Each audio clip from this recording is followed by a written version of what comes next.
They had kindness in them, the people. They had generosity, faith, a deep desire to do something good, and they tried. They gave a little from their wages, a little from their time, a little from their hands. They built something, a monument, a towering shrine to their goodwill, and when it was done, they stood back and admired it. They were proud. They had built a church, but no one stopped to ask, what did we actually build? The sick were still sick, the poor were still poor, the children still learned in crumbling schools, the struggling still struggled, the hungry still went without. The world remained as broken as it had always been.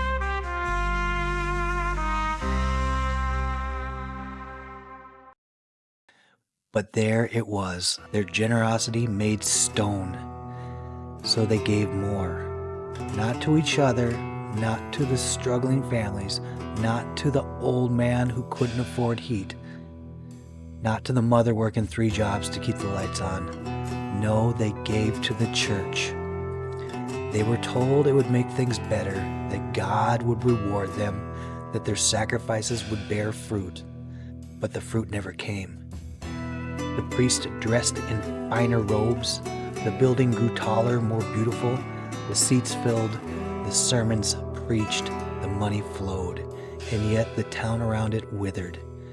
Because this is what churches are, not homes for the divine, not engines of salvation, but monuments to misallocated kindness. The proof standing in brick and mortar that people had goodness in them, but it was siphoned away before it could do any real good. Because the church is not a charity, it's a business. A business that does not have to pay taxes, a business that sells an invisible product, salvation, a business that runs on guilt and hope, promising eternal rewards in exchange for financial ones. The people donate expecting miracles. Instead, they fund real estate empires, political lobbies, and endless expansion. The money doesn't go to the suffering, it goes into the maintenance of the system itself. The only product churches truly sell is more church.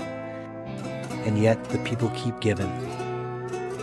They build more churches, and when the town has nothing left, when the schools are empty, when the people leave searching for something better, the church remains, a gravestone for all the good that could have been, but never was.